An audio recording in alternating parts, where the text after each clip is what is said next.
आइए साथियों, स्वागत है आप सभी का आपके इस चैनल पर। आज की हमारी क्लास होने वाली क्लास 10 मैथमेटिक्स नेक्स्ट क्लास।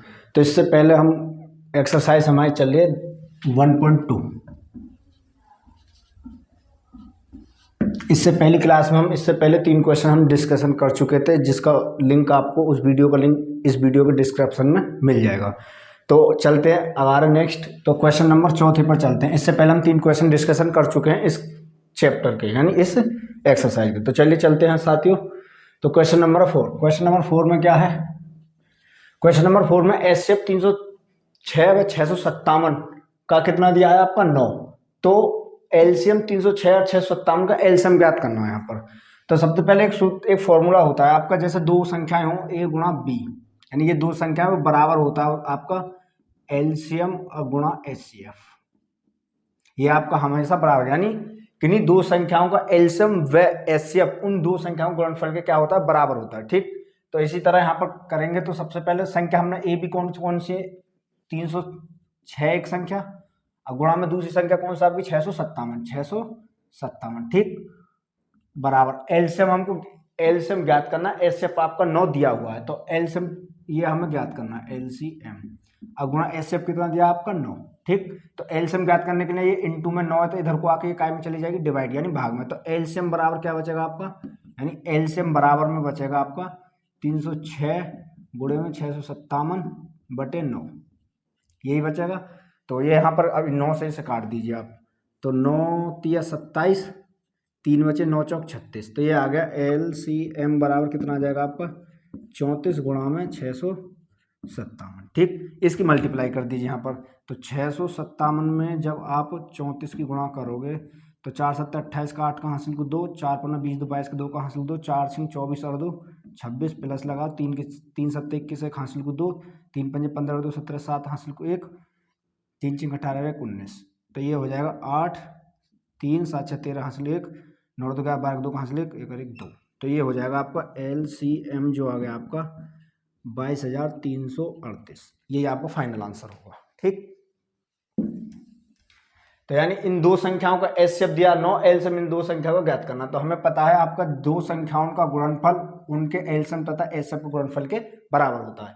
तो यहाँ पर दोनों संख्या 306 और 657 है, तथा एलसीएम गुणा एचसीएफ के मानो आप क्वेश्चन में दिया 9, तो एलसीएम ज्ञात करना। ये इधर को डिवाइड में चला गया, एलसीएम बराबर 306 गुणा 657 बटे 9, 9 से ये 306 आपकी 34 बार खत्म। तो ये 34 गुणा 657 करोगे तो 22,338 आपको फाइनल आंसर आ जाएगा इस क्वेश्चन का। ठीक, नेक्स्ट क्वेश्चन चलते हैं, क्वेश्चन नंबर 5। क्वेश्चन नंबर 5 है आपका, ये क्वेश्चन नंबर 4 हो गया। क्वेश्चन नंबर 5 है आपका, जांच कीजिए कि क्या किसी प्राकृतिक संख्या n के लिए 6 की पावर n अंक 0 पर समाप्त हो सकता है। इससे पहले एक स्टेटमेंट देख लीजिए यहाँ पर। तो कोई भी संख्या है, यानी कोई भी एनीबॉडी कोई भी नंबर है, 0 पर समाप्त होने के लिए उसमें 2 और 5 के गुणनखंड होने बहुत जरूरी है। जैसे मान के चलो कोई भी संख्या है, जैसे 20 है, 20 में क्या कहा? एक तो 4 आ रहा है, एक 5 आ रहा है। या भी थोड़ा और करोगे, जैसे मान के चलो 2 गुणा 2 गुणा 5, यानी एक जोड़ा 2 और 5, यानी 2 और 5 का होना उस संख्या में बहुत जरूरी है, यदि वो 6 की पावर n यानी 0 पर समाप्त होना चाहता है। तो जब तक कोई किसी भी संख्या के फैक्टर में 2 और 5 का जोड़ा नहीं आएगा, तब तक वो संख्या 0 पर समाप्त नहीं हो सकती। जैसे मान के चलो कोई भी संख्या जो 0 पर समाप्त, 0 मतलब लास्ट अंक उसका क्या हो? 0, यानी 6 की पावर n अंक 0 पर समाप्त होता है, यानी जो संख्या वो इस 0 पर समाप्त है। जैसे मान के चलो ये कोई 100 है, ये 0 पर समाप्त है। मान के चलो 400 है, ये यहाँ पर 0 पर है। कोई भी एवरीबॉडी संख्या 0 पर समाप्त होने के लिए उसमें 2 और 5 का जोड़ा कम से कम 1 होना जरूरी है। उसके अलावा ज्यादा कितने हो सकते हैं? तो कम से कम कितना? 1 जोड़ा होना जरूरी। जैसे मान के चलो आपने ले लिया 15, 15 के फैक्टर करोगे 3 गुणा 5, 5 तो है बट पर, लेकिन 2 इसमें नहीं है। तो जब तक 2 और 5 का आपका एक जोड़ा नहीं बनेगा, तब तक इसमें 0 पर समाप्त नहीं हो सके।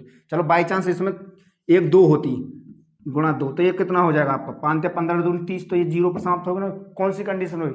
जब इसमें 1 5 और 2 का जोड़ा होगा। किसी भी संख्या में फैक्टर में 5 और 2 इसका कम से कम एक जोड़ा होना अनिवार्य है, यदि वो 0 पर समाप्त करना चाहता है तो संख्या को। तो इसी प्रकार का एक क्वेश्चन है।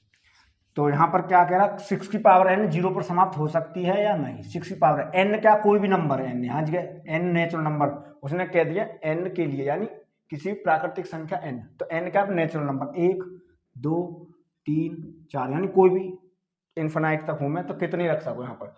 उसने कहा 6 की पावर n, तो 6 के फैक्टर करोगे, 6 के फैक्टर 2 गुणा 3 आएंगे, तो इसमें 5 तो है नहीं, तो जब 5 नहीं है तो ये 0 पर समाप्त कोई हो ही नहीं सकती। या इसकी घात कितनी कर ले, जैसे 36 कर लो, n बराबर क्या रखने पर, n बराबर 2 रखने पर 36, तो n बराबर 3 रख लो, 36 की यानी 6 की पावर 3 तो कितना आ जाएगा 36, 6 36, 6 हासिल 3, 6 18 3 21 216, तो ये 0 पर समाप्त हो रही नहीं हो रही। यदि इसमें बाई चांस फैक्टर में 1 2 1 5 का जोड़ा आ जाता, मान के चलो ये सब भूल गया थोड़ी देर के लिए, और ये मान के चलो 1 5 ही आ जाता, तो ये दोनों मिलकर क्या बना देंगे, 1 0 बनाएंगे, यानी एक जोड़ा 1 0 बनाएगा, 2 जोड़ा 2 0 बनाएंगे, जितने जोड़ा होंगे 2 और 5 के, यानी 5 2 गुणा 5 के जितने जोड़ा होंगे उतने ही जीरो उस संख्या पर बाद मांगी।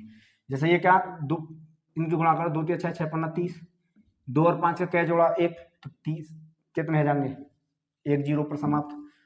ठीक इसी प्रकार तो कहने का मतलब क्या है, 6 की फैक्टर क्या बैठ गए 2 गुणा 3, तो ये 0 पर समाप्त नहीं हो सकती। तो इसका स्टेटमेंट हो जाएगा, अतः किसी भी संख्या को 0 पर समाप्त होने के लिए उसके फैक्टर में 2 × 5 यानी 5 का एक जोड़ा होना बहुत अनिवार्य है, तभी वह कोई संख्या क्या 0 पर समाप्त हो सकती है। तो ये स्टेटमेंट लिखना पड़ेगा, बाकी और कुछ नहीं है इस क्वेश्चन में, तो ये 0 पर समाप्त नहीं हो सकती। ठीक, next question number 6। Question number 6 से व्याख्या कीजिए कि 7 × 11 13 अब प्लस के 13 और 7 गुणा 6 गुणा 5 गुणा 4 गुणा 3 गुणा 2 गुणा 1 प्लस के 5 भाज्य संख्या क्यों है। भाज्य संख्या क्यों है? अच्छा, भाज्य और अभाज्य में अंतर समझिए थोड़ा सा। यहाँ पर ये भाज्य संख्या हूं हमारी, एक हूं मैं भाज्य संख्या। भाज्य संख्या वे हूं मैं कम से कम कोई भी संख्या 3 बार कटनी बहुत जरूरी है। एक तो स्वयं से कटे, एक एक से कटे, उसके अलावा किसी अन्य संख्या से कटनी बहुत जरूरी है। जैसे मान के चलो मैं लिख दूं 6, एक तो एक से कटेगी यानी एक तो डिवाइड हो जाएगी, उसके अलावा आपकी ये 2 से भी हो जाएगी, 1 से हो जाएगी, 2 से हो जाएगी, उसके अलावा स्वयं से भी हो जाएगी। यानी भाज्य संख्या वे संख्या होती हैं जो एक यानी एक और स्वयं के अलावा किसी अन्य संख्या से और कटे, किसी अन्य संख्या से और कटे यानी विभाजित हो। ठीक, तो कम से कम किसी एक संख्या से, यानी मान चलो एक तो एक से कोई भी संख्या एक से डिवाइड हो जाए और एक स्वयं से, उसके अलावा तीसरी संख्या से कटनी जरूर अनिवार्य है, तो वह संख्या कह जाएगी भाज्य।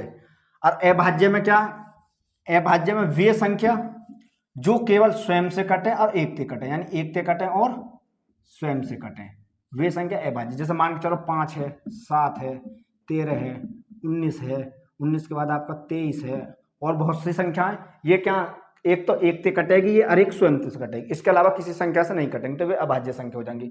और भाज्य में क्या, जो एक से कटे और स्वयं से कटे और अदर से भी कटे, अदर संख्या से भी कटे। जैसे मान के चलो 4 है, 4 से कटेगी, 1 से कटेगी, 2 से कटेगी। जैसे मान के चलो 15 है, 15 कैसे 1 से भी कटेगी, 15 से भी कटेगी, 3 से भी कटेगी, 5 से भी कटेगी। तो कहने वाले चारों से कट रही है। हम चारों से मैटर नहीं है, खाली क्या है स्वयं से और एक के अलावा किसी तीसरे संख्या से कटनी जरूर है, तो ये संख्या भाज्य हो जाएंगी। तो ये इस क्वेश्चन में बस यही कॉन्सेप्ट है। तो यहाँ पर पहली संख्या क्या है, उसने क्वेश्चन में दिया 11, 7 गुणा 11 गुणा में 13 अब प्लस के 13 है।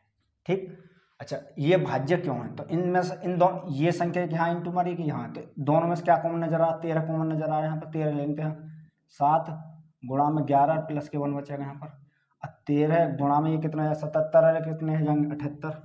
अब गुणा में 1 लगा सकते हैं। तो ये संख्या कोई भी संख्या है, ये कैलकुलेशन है कि जो भी संख्या बनेगी आपकी तो वो क्या तीनों से डिवाइड हो जाएगी। एक तो 13 से भी होगी, 78 से भी होगी, 1 से भी होगी।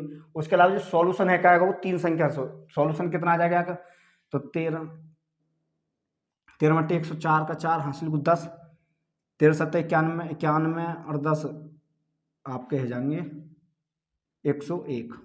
ठीक, ये आपका इतना आ जाएगा 10 14। अब 10 14 क्या है, ये 13 से भी कटेगी, 78 से भी कटेगी और 10 14 से भी कटेगी। तो कम भाज्य संख्या के लिए मैंने क्या होता है, कम से कम 2 आप स्वयं से कटे, उसके अलावा 1 से कटे, उसके अलावा किसी तीसरी संख्या से जरूर कटे, तो ये इसलिए क्या जाएगी। अतः फैक्टर अतः फैक्टर 2 के अलावा 30 से कटने के कारण यह संख्या क्या है, एक भाज्य संख्या है। ठीक, इसी तरह आपका नेक्स्ट दूसरा स्टेटमेंट हो जाएगा। इसमें दूसरा स्टेटमेंट आपका 7 गुणा 6 गुणा 5 गुणा 4 गुणा 3 गुणा 2 गुणा 1 प्लस के 5। अच्छा, ये संख्या यहाँ से यहाँ तक इन 2 में है और इसके अलावा ये, तो दोनों में से क्या कॉमन नजर आ रहा है, 5 कॉमन नजर आ रहा है। यहाँ क्या बचेगा, 7 गुणा 6 गुणा 5 तो आपका कॉमन आएगा, तो बचेगा क्या 4, क्योंकि ये तो कॉमन आ जाएगा यहाँ से यहाँ पे। तो उसके अलावा 4 के बाद गुणा में 3 गुणा में 2 गुणा में 1 प्लस के 1 बचा यहाँ पर।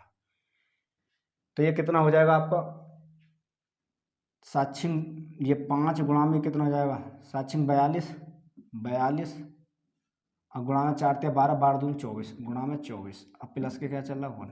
ये करोगे यहाँ तो 5 गुणा में ये कितना हो जाएगा, 24 दूनी 48 8 हासिल को 4 24 चौका 96 96 और 4 कितने जाएंगे आपके 100, अब प्लस के 1, ये कितना हो जाएगा 5 गुणा में 109 1009। तो ये संख्या कोई भी इसकी कैलकुलेशन करोगे, मान के चलो कैलकुलेशन कितना आ गया आपका 5 9 45 5 हासिल को 4 5 0 0 हासिल 4 5 0 0 5 5 5045। ये 5 से भी कटेगी, 1009 से भी कटेगी, उसके अलावा 1 से भी कटेगी। तो ये भी संख्या कितने से कटे, कम से कम 3 संख्या दे। जब कोई भी संख्या कम से कम 3 संख्या कटे तो वह कौन सी संख्या होती है, आपकी भाज्य संख्या होती है। ठीक, तो लिख देंगे अतः फैक्टर 2 से ज्यादा होने के कारण यह संख्या भाज्य है। भाई यही इसका फाइनल आंसर है। ठीक,